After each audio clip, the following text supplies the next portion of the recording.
மக்களின் ஆரோக்கியத்திற்கு ஆபத்து மற்றும் முறையான மருத்துவ பலன்கள் இல்லை என கூறி 16 நிலையான கூட்டு மருந்துகளுக்கு மத்திய சுகாதார அமைச்சகம் தடை விதித்துள்ளது. இதில் பாராசெட்டமால் கலந்த சில வலி நிவாரணி மருந்துகள் மற்றும் சில தோல் நோய் சிகிச்சை மருந்துகளும் இடம்பெற்றுள்ளனர்.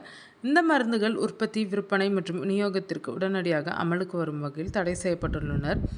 அதன்படி ஆலோவேரா, வைட்டமின் இ, பாராசெட்டமால் உள்ளிட்ட கலவை மருந்துகளின் உற்பத்தி, விற்பனை மற்றும் விநியோகம் நிறுத்தப்பட்டுள்ளது. உச்சநீதிமன்ற உத்தரவின்படி நிபுணர் குழு ஆய்வு மேற்கொண்ட நிலையில் இந்த மருந்துகளின் கலவைகளில் நோயாளிகளுக்கு சிகிச்சை அளிப்பதற்கு உண்டான எந்த ஒரு சாத்தியக்கூறும் இல்லை என்று நிபுணர்கள் ஆய்வு செய்த பிறகு இந்த தடை அமலுக்கு வந்துள்ளதாக சுகாதார அமைச்சகம் தெரிவித்துள்ளது.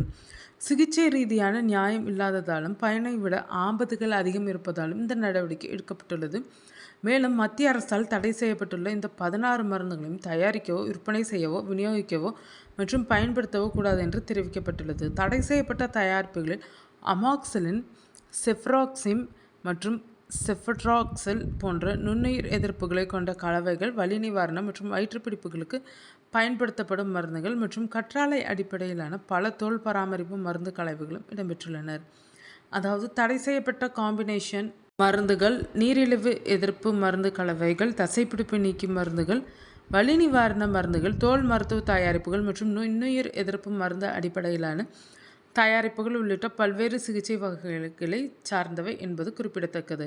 பொதுமக்களின் பாதுகாப்பை உறுதி செய்வதற்கும் அறிவியல் ரீதியாக நிரூபிக்கப்பட்ட மருந்துகள் மட்டுமே பயன்பாட்டில் இருக்க வேண்டும் என்பதற்காகவும் இந்த தடை விதிக்கப்பட்டுள்ளது. மேலும் இந்த கூட்டு மருந்துகள் அறிவியல் பூர்வமாக பயனுள்ளதாக இல்லை என்று நிபுணர் குழுக்கள் கண்டறிந்துள்ளனர். எனவே அபத்தமான மருந்து கலவைகளை சந்தையிலிருந்து அகற்றுவதையும், நோயாளிகளுக்கு கிடைக்கும் மருந்துகள் அறிவியல் சான்றுகள் மற்றும் மருத்துவ வழிகாட்டுதல்களால் ஆதரிக்கப்படுவதை உறுதி செய்வதையும் அரசாங்கத்தின் இந்த நடவடிக்கை நோக்கமாக கொண்டுள்ளது.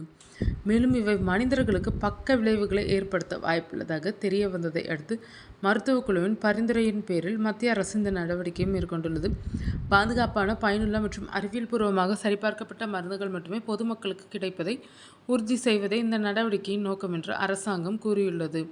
குழுவினால் ஆய்வு செய்யப்பட்ட 2 நிலையான அளவு சேர்க்கைகளும் போதுமான சிகிச்சை ஆதரவில்லாதது கண்டறியப்பட்டதை அடுத்து தடை செய்யப்பட்டனர். தடை செய்யப்பட்ட கலவைகளில் கற்றாழை அடிப்படையிலான பல தோல் மருந்து கலவைகள் அடங்கும். மேலும் சில மருந்து கலவைகள் ஒழுங்குமுறை கண்ணோட்டத்தில் சரியாக வரையறுக்கப்படாமலும் போதுமான அளவு வகைப்படுத்தப்படாமலும் இருப்பது குறித்து நிபுணர் குழு கவலை எழுப்பியது.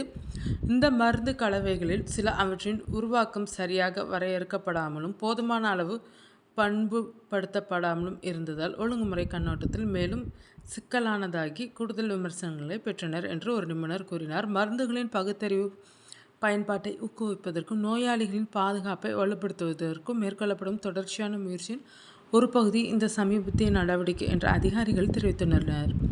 நாடு முழுவதும் இந்த தடையை கடுமையாக அமல்படுத்துவதை உறுதி செய்யுமாறு மாநில மருந்து கட்டுப்பாட்டாளர்களுக்கு உத்தரவிடப்பட்டுள்ளது.